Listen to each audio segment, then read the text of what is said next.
या 24व्या ऊस परिषदेचे अध्यक्ष हसन चाचा मुरसाल, मंचावर उपस्थित असणारे स्वाभिमानीचे आपले नेते प्राध्यापक डॉक्टर प्रकाश पोपळे, जयकुमार कोले साहेब, मंचावरील सर्वच स्वाभिमानीचे पदाधिकारी,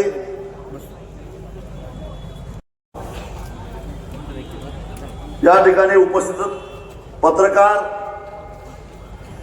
आमच्या सर्व भगिनी आणि शेतकरी भावांनो, संघर्ष झालेला होता शिरोळमध्ये, त्याच्यामध्ये माझ्या सहित अनेक जण डोकी फोडून दवाखान्यामध्ये होते आणि शेतकऱ्याची चळवळ मुळापासून उपटून टाकायचं म्हणून सरकारनं ठाम निर्णय घेतलेला होता. आणि मग शिरोळला जे काही हाणामारी झाली त्याच्या दुसऱ्याच दिवशी रात्री मौजे डिग्रजला, जे सांगली जिल्ह्यातलं ऊस आंदोलनाचं प्रमुख केंद्र होतं, पहाटे 3 वाजता पोलिसांनी SRPने जाऊन शेतकरी, बिगर शेतकरी, सर्वसामान्य महिला, लहान मुलं या सगळ्यांना बेदम मारहाण करून बदलून काढलेलं होतं. आणि त्याचा परिणाम शेतकऱ्यांच्या मध्ये भीती निर्माण होण्याच्या ऐवजी शेतकऱ्यांच्या मध्ये प्रचंड चीड निर्माण झाली आणि सांगली, कोल्हापूर परिसरातले जवळपास 30-35 साखर कारखाने जे थोडे थोडे चालू होते ते सुद्धा शेतकऱ्यांनी बंद पाडले. शेतकरी आक्रमक होते, मागा हटायला तयार नव्हते.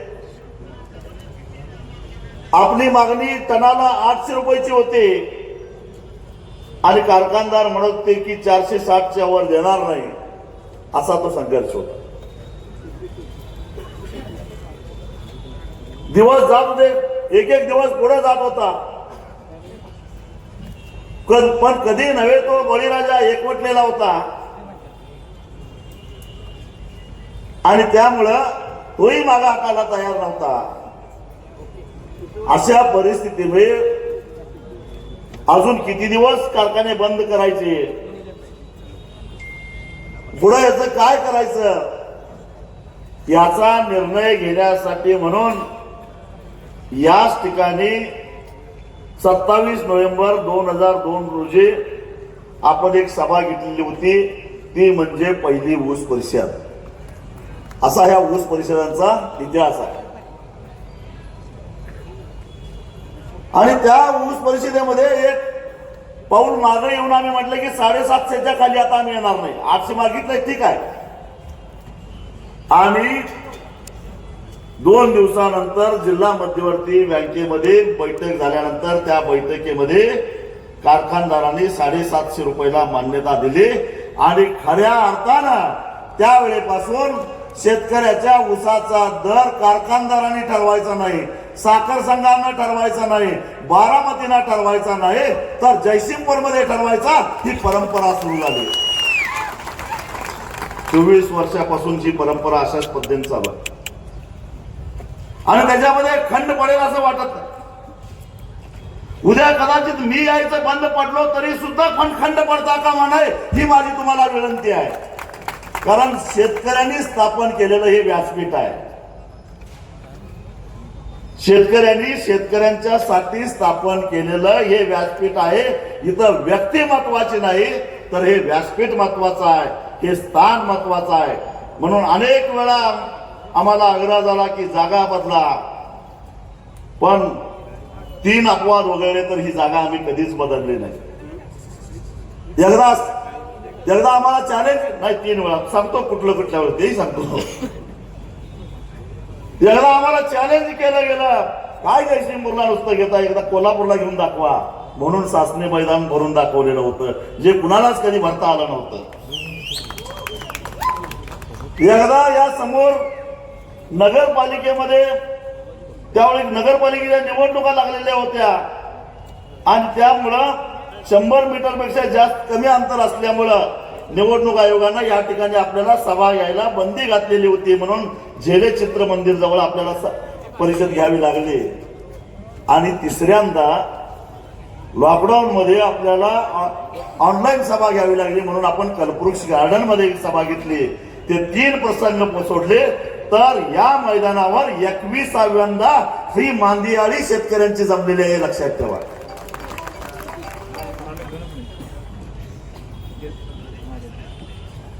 आणि म्हणून 24 वर्षापूर्वी संघर्ष का पेटला.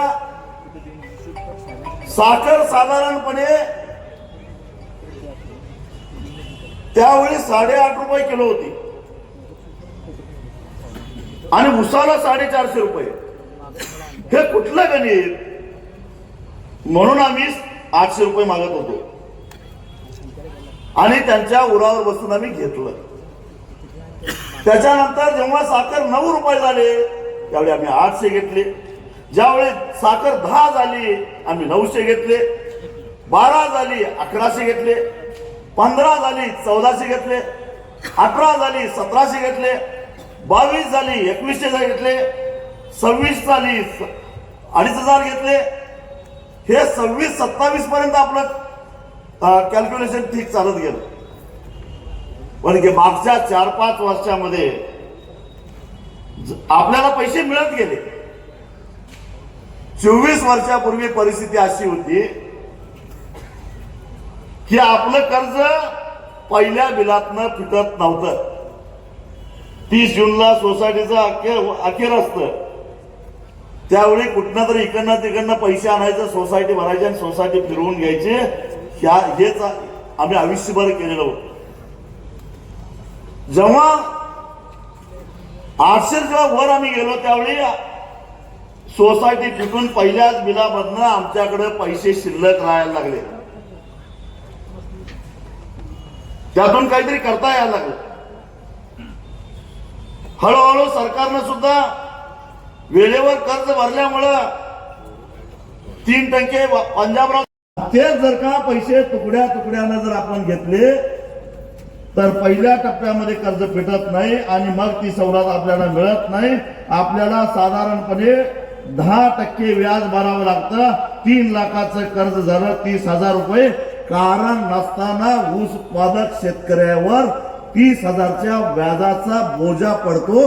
म्हणून स्वाभिमानी शेतकरी संघटना एक रकमी पहिली उचल मिळाली पाहिजे यासाठी काम असते, तुमचं व्याज वाचावं म्हणून. हे लक्षात घ्या. तुमच्यावर व्याजाचा बोजा पडू नये म्हणून तिथं तुमचा वशिला चालतोय.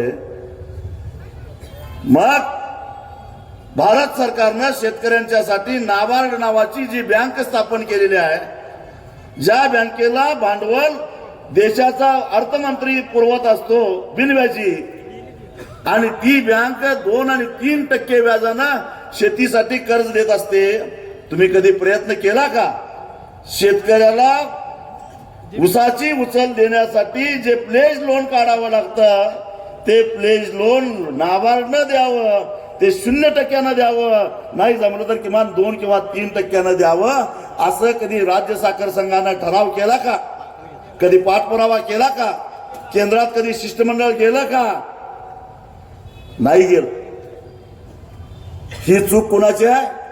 कारखानदारांची. ते तर तुमच्यामध्ये हिंमत नाही, नाहीतर यांना का ते करायचं नाही तुम्हाला सांगतो.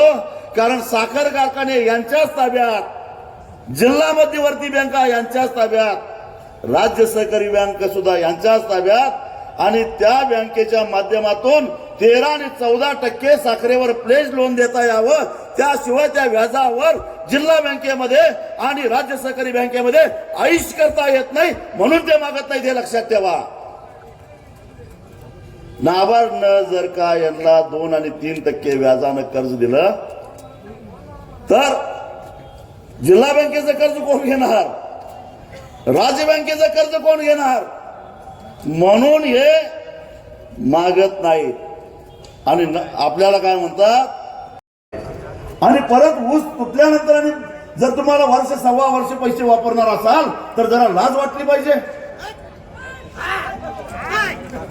आमच्या पैशाला व्याज नाही, आम्हाला कोणी खतं उधारीवर देते का? आमच्या शेतामध्ये काम करणारा मजूर उधारीवर काम करतो का? आम्हाला व्याज लागत नाही का? मी हे तुम्हाला एवढ्यासाठी सांगतोय कारण या कारखानदारांनी कटकारस्थान करून 2022 साली त्यावेळच्या मुख्यमंत्र्यांची दिशाभूल करून गेली अनेक वर्ष केंद्र सरकारच्या कायद्याप्रमाणे केंद्र सरकार जो ऊसाचा दर निश्चित करतं तो दर एक रकमी द्यायची कायद्यात तरतूद असताना यांनी त्याचे तुकडे करता यावेत अशा प्रकारचा एक शासन निर्णय राज्य सरकार करून घेतला. आणि त्याला कारण काय सांगितलं, गेल्या वर्षाच्या रिकव्हरीच्या आधारानं ऊसाचा दर निश्चित करणं हे चुकीचं ठरतंय. ज्या ऊसाला FRP द्यायची त्या ऊसाच्या रिकव्हरीवरच. तुमच्याही लक्षात आलं नसेल ही भानगड काय आहे ते. तुम्ही म्हणला तुम्ही काय एवढा प्रतिष्ठा लावा लागलाय मागचा आणि पुढचा, त्याच्यामध्येच खरी गोमाई लक्षात घ्या.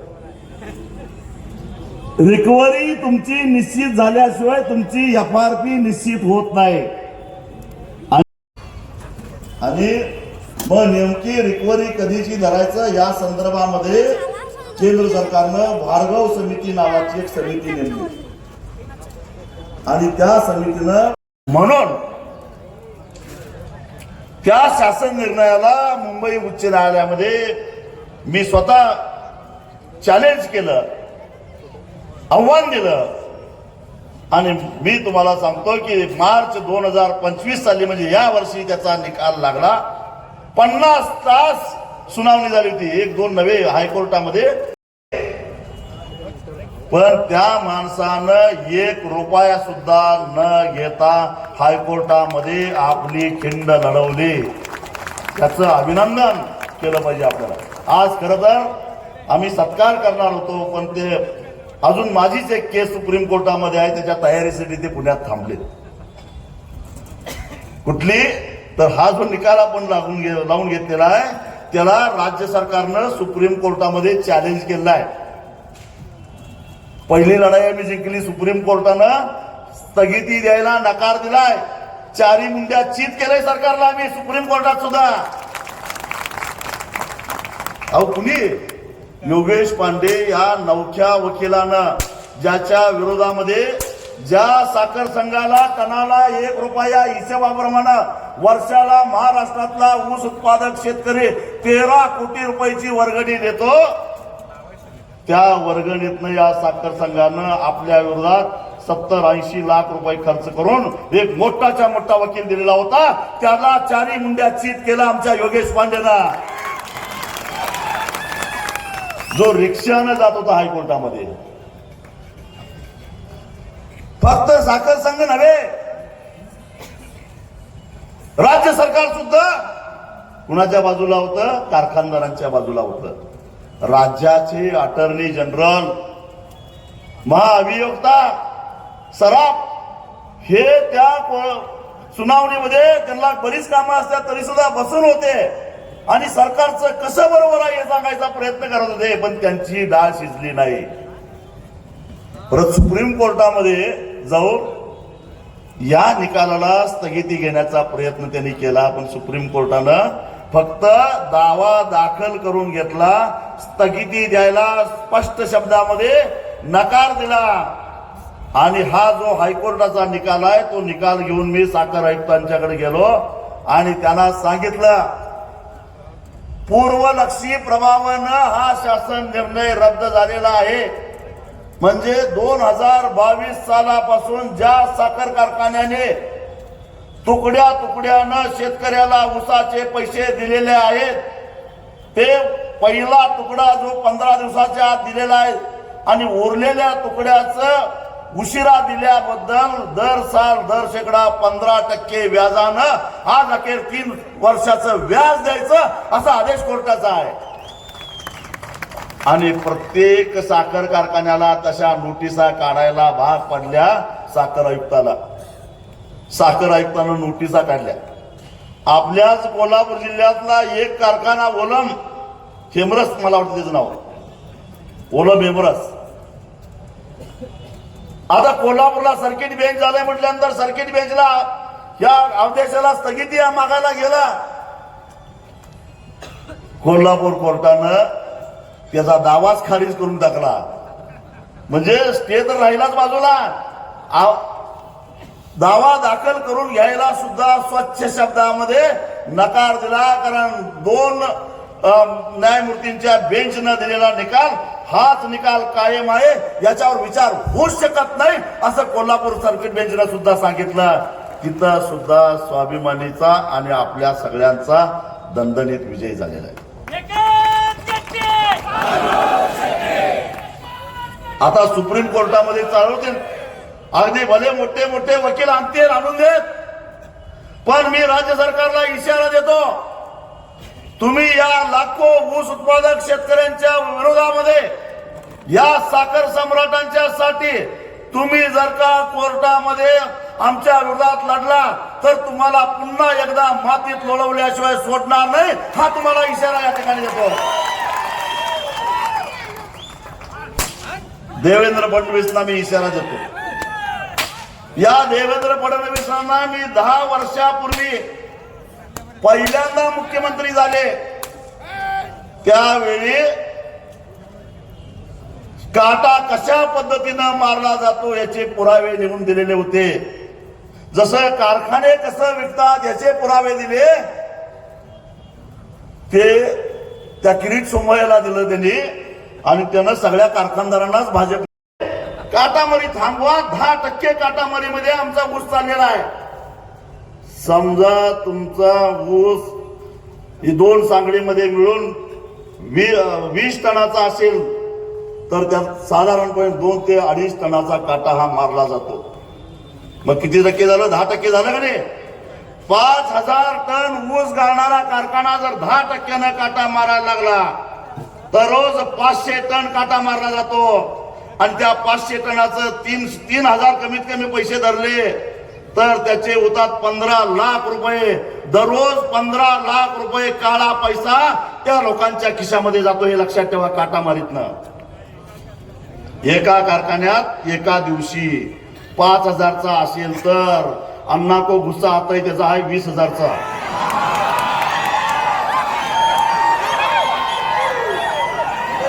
मग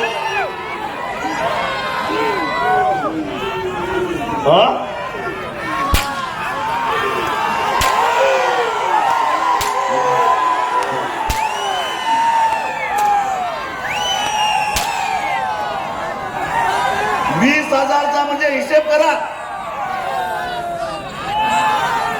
दररोज 15 लाख, 5,000ला 10,000ला 30 लाख, 20,000ला 60 लाख, एका दिवसाला 60 लाख, 100 दिवसाला झालं 60 कोटी, 150 दिवसाला झालं 90 कोटी.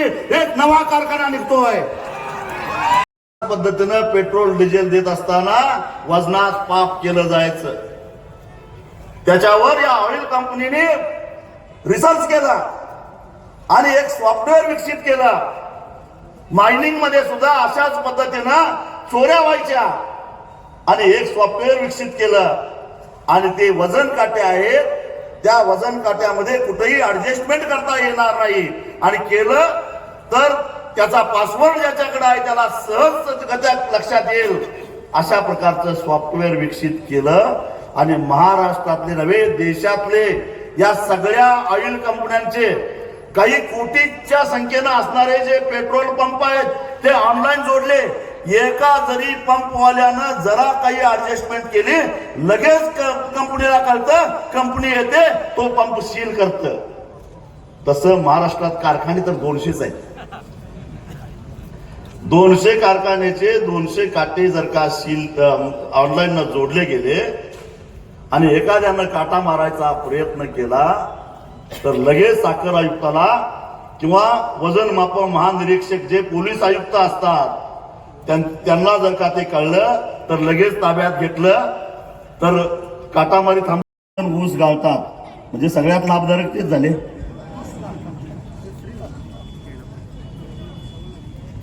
हे का केलं नाही तुम्ही?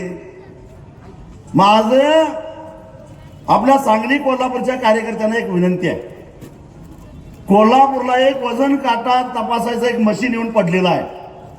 2 वर्ष झालं धूळ खात पडलेला आहे. एक काम करा, एक कोणतरी भंगारवाला नाही तर आमच्या इथं राजीव गांधी नगर मध्ये सापडतोय, भंगार घेणारे बरेच लोक आहेत, त्यांना घेऊन जावा आणि त्याला विकून टाका. ते मशीन वापरत नसतील तर उपयोग काय त्याचा? तुमच्याकडे काय भंगारवाला नाही होता? ठीक आहे, विकून टाकूया. ते सरकारनं पैसे खर्च करून आलंय, धूळ खात पडायला गंजलंय, भंगारवाल्याला तर देऊन टाकूया. बर एवढंच नाही, याच्याशिवाय सुद्धा काटामारी थांबवण्याचा दुसरा एक मार्ग आहे. पण त्याला विचारलं तर त्याला पण सांगता येत नाही, खरं हे आहे म्हणते. संचालक तर जास्त जोरात म्हणता येईल, हे आहे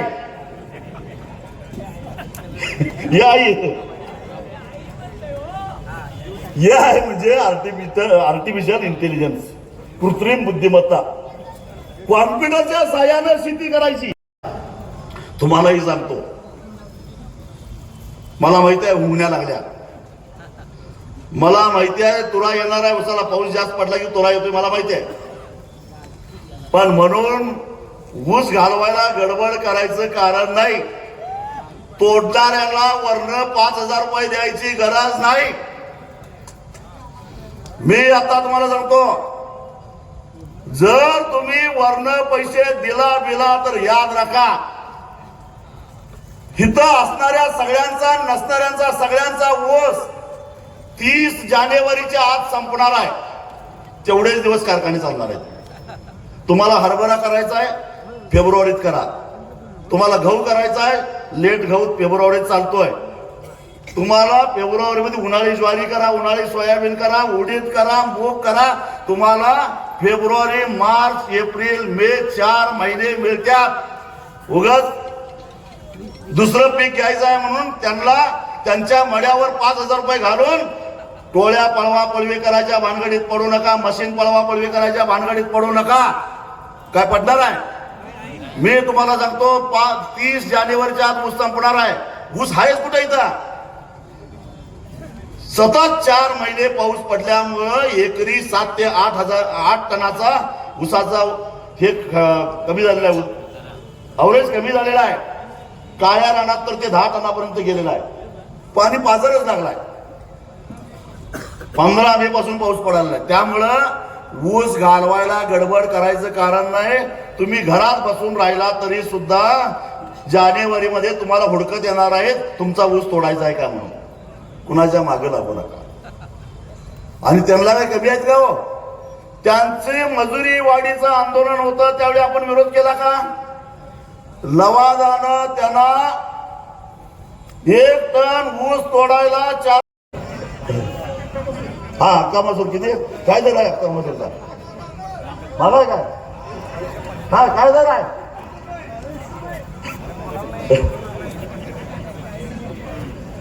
कशाला पाहिजे हो यांना पैसे? अजिबात पैसे द्यायचे नाहीत. आणि मग असं असताना यांनी तोडणी वाहतुकीचा खर्च किती दाखवलाय?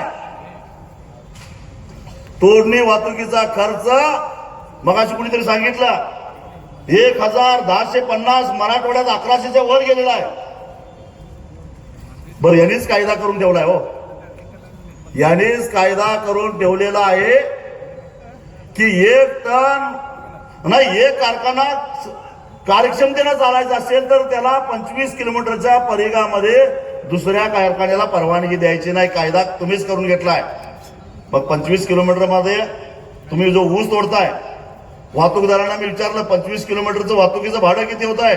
259 रुपये. मग 439 आणि 259 किती झाला? 750 रुपये सुद्धा होत नाहीत. म्हणजे कारखान्याला जादा गेले. 1000 घेत असतील तर 250 रुपये जादा गेले. 1100 रुपये घेत असतील तर 350 रुपये जादा गेले. अरे तुम्ही पाकिस्तानात ऊस आणा जावं, आमचं काय म्हणणं नाही. बांगलादेशमधनं आणा तुम्हाला येऊन दिलं तर, पण तुमच्या खर्चानं आणा, आमच्या खर्चानं आणायचं नाही. हे काय आहे? त्यांनी लांब ऊस आणायचा, कवळा ऊस आणायचा, आडल्या नडल्या शेतकऱ्याला 2200-2500 रुपये द्यायचे, काटा पेमेंट करायचं, इथं आणायचं आणि 3200 रुपये घ्यायचं, वरचं 700 आणि ह्यांच्याच खिशात. अशी भानगड आहे. ऊस माफियांचा नवा वर्ग तयार झालेला आहे. त्यामुळं आमच्या शेतापासून कारखान्याचं जेवढं अंतर असेल तेवढंच वाहतुकीचे पैसे आम्ही देणार, हे ठरवावं लागेल. ते मी ऊस दर नियंत्रण समितीमध्ये असताना धोरण तयार केलेलं होतं. त्या पद्धतीनं सरकारचे आदेश निघाले, पण तिथली माझी मुदत संपली आणि नंतरच्या सहकार मंत्र्यानं त्याला स्थगिती दिली. सरकारनं स्थगिती दिली नसती तर कारखान्याच्या जवळ असणाऱ्या शेतकऱ्यांना आजही आता जे काही पैसे मिळतात ऊसाचं त्याच्यापेक्षा 150 ते 200 रुपये टनाला जादा मिळाले असते. अहो कुणाला पटण्यासारखं नाहीच हो. आता समजा संध्याकाळी आता सभा संपल्यानंतर आपण कोल्हापूरला जाणार आहे एसटीनं, जयसिंगपूरच्या स्टँडवर एसटीत बसलो आपण, एक 10-12 जण बसलो. पुढे एक 10-12 जण तमदलग्यात चढले, हातकणंगल्यात एक 10-12 जण चढले, आतिगिऱ्यात थोडे चढले, हालोंडीला चढले, शिरोलीला चढले आणि हे सगळे कोल्हापूरच्या स्टँडवर गेले. आणि कंडक्टर म्हटला जयसिंगपूरला आलेल्याला पण तेवढंच तिकीट, तमदलग्याला पण तेवढंच, आतिगिऱ्यालाही तेवढंच, हातकणंगल्याला तेवढंच आणि हालोंडीवाल्याला पण तेवढंच. पायतान घेतला का तुम्ही? हा, अरे किती प्रवास केलाय तेवढं तिकीट घे की. हा, हे काय भानगड? हे जयसिंगपुरातनं आलाय त्यालाही तेवढंच तिकीट आणि हलोंडीतनं आलाय त्याला बी तेवढंच तिकीट. म्हणजे तोडणी वाहतुकीची काय भानगड आहे? त्याने 200-300 किलोमीटरवरनं ऊस आणणार आणि इथं अहो माझंच उदाहरण घ्या. आमच्या शेतातलं दत्त कारखाना फक्त 1.5 किलोमीटर अंतरावर आहे. अहो मला जर का 1000 रुपये दिले तर मी गडी सांगून खांद्यावरूनच कमाडीत नेऊन टाकेन ऊस, तरी पैसे माझं उरतील. बाउन्सर आणतो, बाउन्सर आता भरपूर बाउन्सर मिळतात, पैसे उरतील का नाही माझं?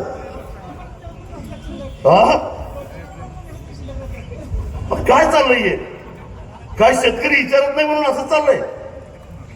त्यामुळं याच्या विरोधामध्ये सुद्धा आवाज उठवणार. यांनी बऱ्या बोलानं केलं तर ठीक, तो जो शासन निर्णय आहे तो घेऊन आता कोर्ट कोल्हापुरात आलाय, त्यांना परत आणि 4 मुंड्या चित केल्याशिवाय सोडणार नाही, आता सांगून ठेवतो. त्यांना सोडत नाही.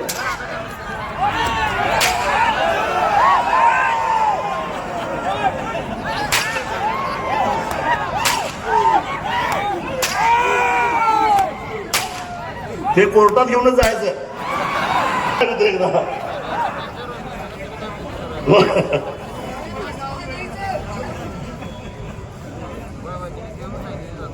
मगाशी मी तुम्हाला सांगत होतो की मारी करण्याचा दुसरा एक मार्ग थांबवण्याचा आहे, तो म्हणजे यायचा. याय म्हणजे काय? ते कृत्रिम बुद्धिमत्ता. ती कृत्रिम बुद्धिमत्ता म्हणजे काय? आता आमचे पोपळे सर MSc अग्री PhD आहेत, बरोबर आहे ना सर? सरांना माहिती आहे ऊस पिकाला पूर्ण क्षमतेनं वाढण्यासाठी एका चौरस फुटामध्ये किती ऊस असले पाहिजे, त्याची जाडी किती असली पाहिजे, उंची किती असली पाहिजे, एका महिन्यात किती पेरं वाढतात आणि त्याला कुठलं खत घातलं पाहिजे, ओलावा कसा असला पाहिजे आणि सूक्ष्मद्रव्य किती, दुय्यम अन्नद्रव्य किती, मुख्य अन्नद्रव्य किती आणि काय फेरस ते घालायला पाहिजे काय, झिंक घालायला पाहिजे काय, हे सगळा डाटा तुमच्याकडे आहे की नाही? तोच डाटा कॉम्प्युटरला फीड करतात आणि ते कॉम्प्युटर आपल्याला सूचना देत असत. परत काय करतात, एक वेदर स्टेशन 25 किलोमीटर साधं गणित सांगतो, एक टन ऊसापासून अगदी आपला ढोबळ मानवाला रुपीचा हिशेब काढला 12.5% रिकव्हरीचा, या परिसरामध्ये 12.5% आणि 12.5%. 125 किलोचा 38 रुपयानं झालं. मी बघा तुम्हाला वाचून दाखवलं, वर्षभरामध्ये सरासरी 3800 रुपयानं साखर गेल्या.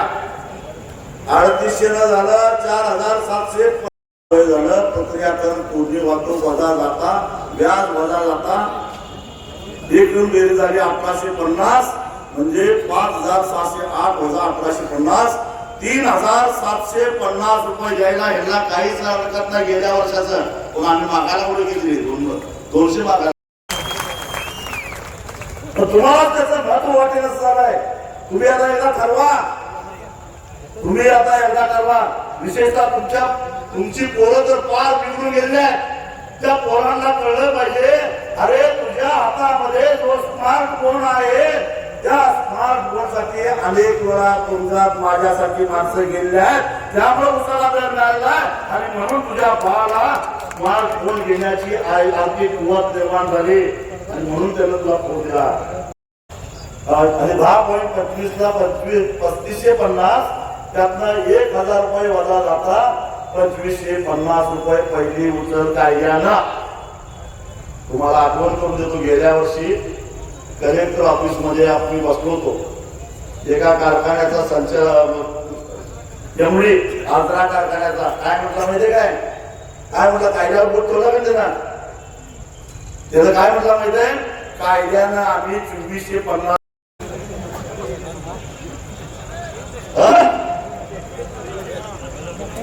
मग हे असं व्हायला लागलं काय होईल, आता 40ला गेल्या प्रत्येक गावात. याला म्हणतात धोरण. आणि हे धोरण कशा पद्धतीचं असावा याचं नियंत्रण आपलं राज्यकर्त्यांच्यावर नाही. शहरामध्ये सोयाबीन खरेदी केंद्र सुरू झाली पाहिजेत. नाही तो सुरू झाले तर मंत्र्याला आणि कलेक्टरला सुद्धा चिखलात लोळवल्याशिवाय सोडणार नाही असं बेरसक जाऊन सांगा. त्यामुळे सोयाबीन विकायला एकतर लढून आपण सरकारला खरेदी केंद्र चालू करायला लावून 5328 न विकूया, नाहीतर बाजार भाव 5500 रुपये आज ना उद्या होणार आहे. हे सारे प्रश्न आहेत आपल्या समोर. या महायुतीच्या नेत्यांनी आपल्याला सांगितलं होतं काय, की आम्हाला पुन्हा निवडून द्या, आम्ही तुमचा 7-12 कोरा करून देतो. 7-12 कोरा काय झालेला नाही, पण परिस्थिती अशीच राहिली तर यांचा एखादा लाडका शेठजी येऊन आमचा 7-12 विकत घेईल आणि 7-12 कोरा होऊन जाईल, अशी परिस्थिती मात्र निर्माण झालेली आहे. 7-12 कोरा करायची जबाबदारी यांची आहे. त्यांनी आता पैसा म्हणजे जुलै अखेरचं 35,000 कोटीचा आहे. त्यातले मोठे बाहेर काढले, कारण ते नेहमी निकष लावतात. 10 एकर 15 एकरचे बाहेर काढले तर साधारणपणे 20-22 कोटी रुपयेच लागतात. त्यातनं इन्कम टॅक्स भरणारा, कारण शेतकरी 35,000 आहेत, त्यातले ज्याची परिस्थिती चांगली आहे तेच थकीत जात आहे. त्यामुळे ती जरा बाजूला काढली, इन्कम टॅक्स भरणारा सरकारी नोकरीतला, तर हे आकडा 22-23 कोटीतच जातोय. मग मला सांगा, सगळ्या महाराष्ट्राला नको असलेला 12 जिल्ह्यातल्या शेतकऱ्यांचं आंदोलन चालू आहे आणि त्याला आता एक निर्णायक टप्पा सुरू होणार आहे. केला बच्चू कडू, मी आणि बाकी सगळे शेतकरी नेते मिळून ज्या राष्ट्रसंत तुकडोजी महाराजांनी कच्चा माल मातीच्या भावे पक्का होताची चौकटीने घ्यावे, कैसे सुखी होतील ग्रामजन पिकुणी या उपाशी असं म्हटलं. त्या तुकडोजी महाराजांच्या गुरुकुल मोजरी या अमरावती जिल्ह्यातल्या आश्रमापासून ते नागपूर पर्यंत लॉंग मार्च काढायचा आहे. ट्रॅक्टर, ट्रक, काय जे काय वाहनं मिळतील ती घेऊन नागपूरच्या दिशेनं लॉंग मार्च काढायचा आहे. आणि त्या आंदोलनाला मी सुद्धा जाणार आहे. तुम्ही सुद्धा सगळ्यांनी यावं असं निमंत्रण देतो 7-12 कोरा करायला. नागपूरला जायचं, जसं दिल्लीचे शेतकरी पंजाबचे शेतकरी दिल्लीला जाऊन बसले, तर एकदा नागपूरला जाऊन ठाण मांडूया आणि 7-12 कोरा करूनच येऊया परत. बघूया काय होतं. 28 तारीख दिवाळी झाल्यावरच आहे. 28 तारखेला जायचं. बघू कसं 7-12 कोरा होत नाही ते. तोपर्यंत ते जरांगे पाटील सुद्धा म्हणायला लागलेत की दिवाळीनंतर आंदोलन करणार. त्यालाही म्हणणार या आमच्यातच, सगळेजण मिळून काय होते बघूया. आणि सगळ्यांनी मिळून असा रेटा लावला तर मला खात्री आहे 7-12 कोरा झाल्याशिवाय राहणार नाही. आणि 7-12 कोरा जर का केला नाही तर ही नगरपालिकेला मत मागायला येणार आहेत, जिल्हा परिषदला मत मागायला येणार. कोरा कोरा कोरा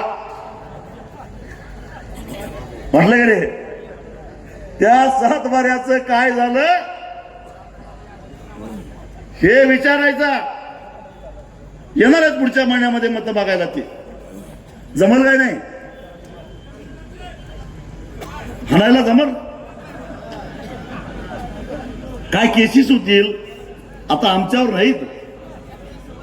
अस्वलाला केसाचं वज्ज होत आहे, उठाच चालवत्यात का, तर त्यांनाही माहित आहे त्याच्या आईला त्याला तिकडं काहूनच तर ती वकिली करायला आलेली आहे शेताला काहूनच. त्यामुळे ती म्हणतात जाऊन दे, एखादी फुकट चालवायला काय हरकत आहे.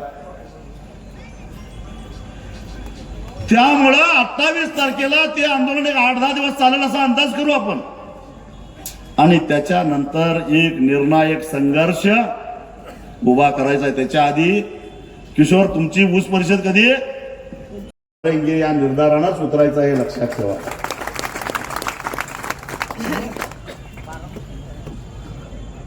त्यामुळं या सगळ्या गोष्टीचा विचार करून आता तुम्हाला पुढची पावलं टाकावी लागणार आहे. मी या ठिकाणी तुम्हाला काही ठराव मांडणार.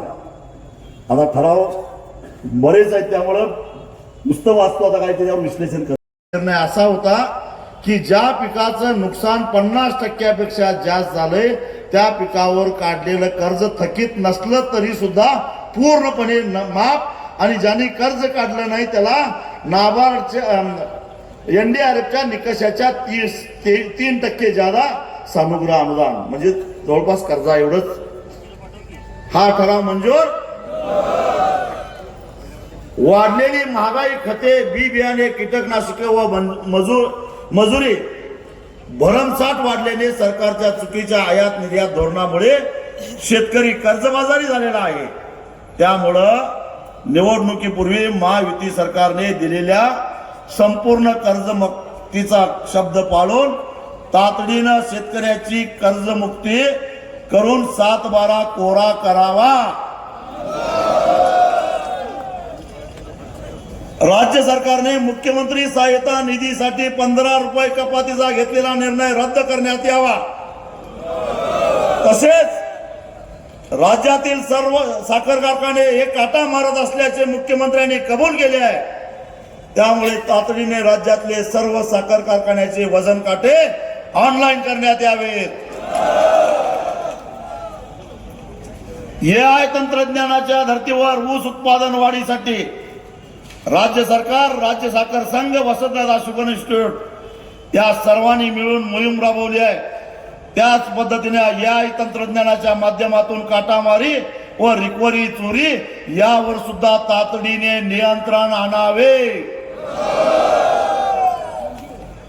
केंद्र सरकारने साखरेची आधारभूत किंमत 31 रुपयावरून 35 रुपये करावी. मुख्य सरन्यायाधीश यांनी कोल्हापूर खंडपीठ करण्यास मान्यता देऊन प्रत्यक्ष 20 दिवसांमध्ये खंडपीठाच्या कामकाजास सुरुवात करून गेल्या अनेक वर्षापासून कोल्हापूरकरांचा लढा यशस्वी केल्याबद्दल मुख्य सरन्यायाधीश भूषण गवई यांचे ही सभा अभिनंदन करत आहे. त्याचबरोबर एका माते बिरोने भर कोर्टात त्यांचा अवमान करून त्यांचा अवमान केलेला आहे, अशा भ्रष्ट प्रवृत्तीचा आम्ही जाहीर निषेध करीत आहोत. शेतकऱ्यांना जीएसटीचा परतावा मिळत नाही, यामुळे जीएसटीच्या कक्षेतून सर्व कृषी उत्पादनासाठी लागणारी उपकरणे, निविष्ठा व खते, बी बियाणे, कीटकनाशके, तणनाशके यांना जीएसटीतून वगळण्यात यावा. राज्य सरकारने खाजगी व सहकारी साखर कारखान्यांना 35-25 किलोमीटर परिघाचे कार्यक्षेत्र निश्चित करून त्यांना संरक्षण दिले आहे. मग 25 किलोमीटर परिघातील ऊस आणणाऱ्या शेतकऱ्यांची तोडणी वाहतूक प्रतिटन 750 रुपये होत असताना 900 ते 1100 रुपये तोडणी वाहतूक शेतकऱ्यांकडून वसूल करून प्रति टन 350 रुपयाची लूट होत आहे. यामुळे 25 किलोमीटरच्या आतील हिशेबाप्रमाणे तोडणी आणि वाहतूक वगळता जादा कपात करण्यात येऊ नये असा ठराव ही सभा करत आहे. राज्यातील ऊसाचे क्षेत्र व उत्पादन मर्यादित आहे. कारखान्याच्या एकूण उत्पादक शेतकऱ्यांच्यावर पडत असल्यामुळे यापुढे नवीन गाळप क्षमता वाढीस आणि विस्तारीकरणास परवानगी देण्यात येऊ नये. खरीप हंगाम संपत आलेला आहे. सोयाबीन, भात, मका, नाचणी फोटो काढारे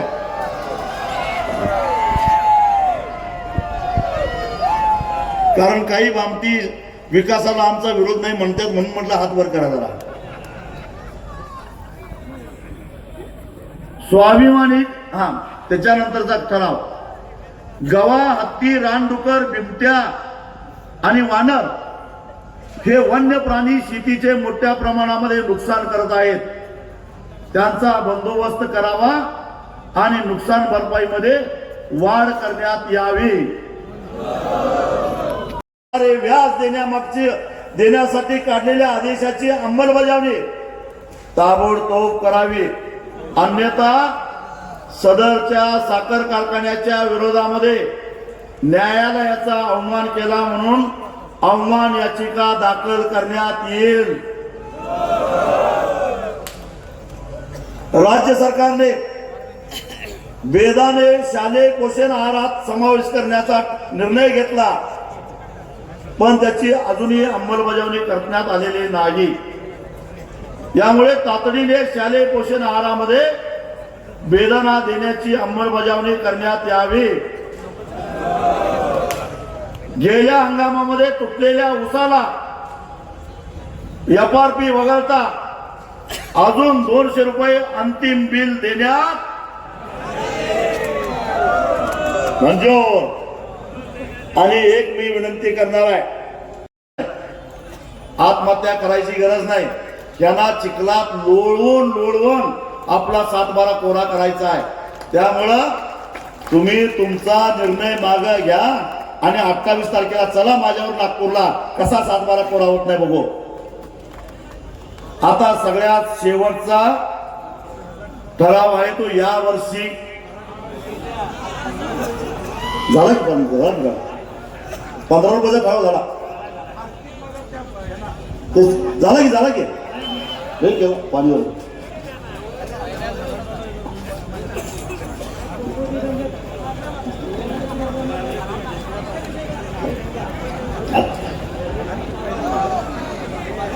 ते काय गोकुळचं कपात केलेलं आहे ते सुद्धा चुकीचं आहे.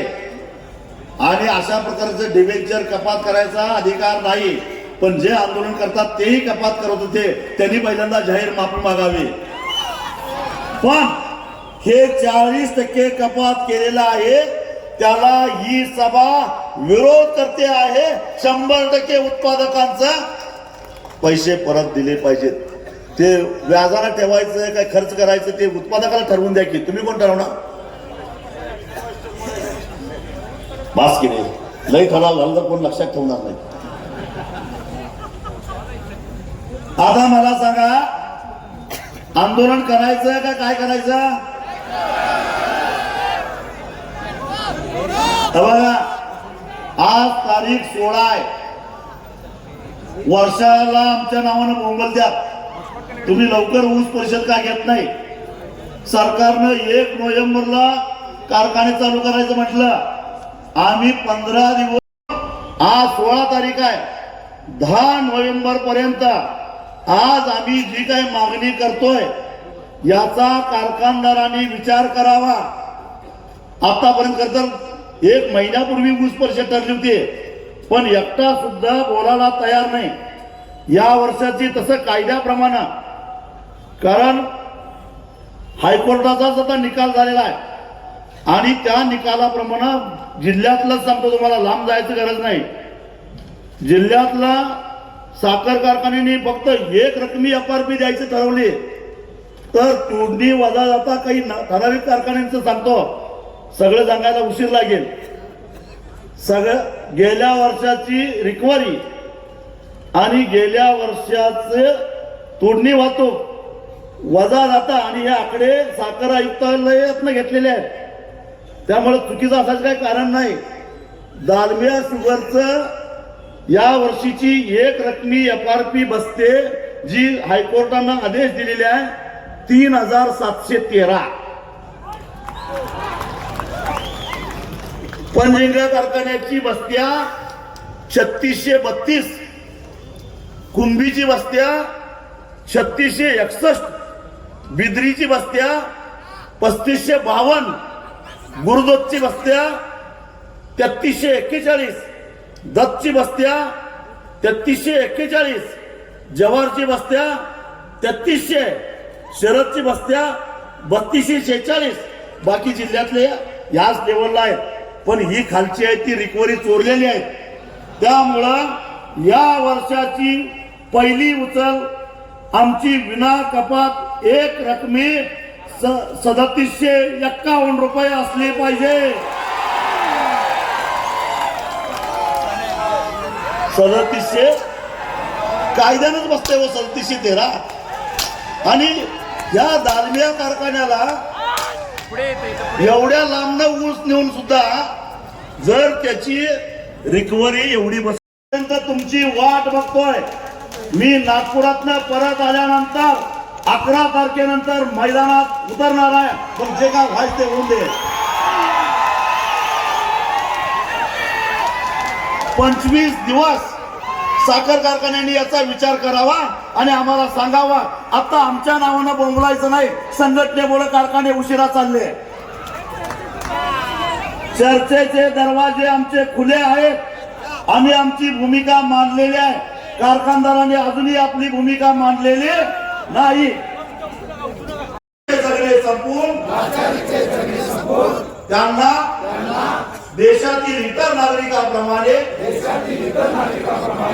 सुखाने व सन्मानाने जगता यावे याकरिता शेतीमालाला रास्त भाव या एककलमी कार्यक्रमासाठी संघटनेचा पाईक म्हणून मी सर्व शक्तीने प्रयत्न करेन. या प्रयत्नात जात धर्म पक्ष पंथ इत्यादी कोणत्याही भेदाभेदांचा अडथळा येऊन देणार नाही.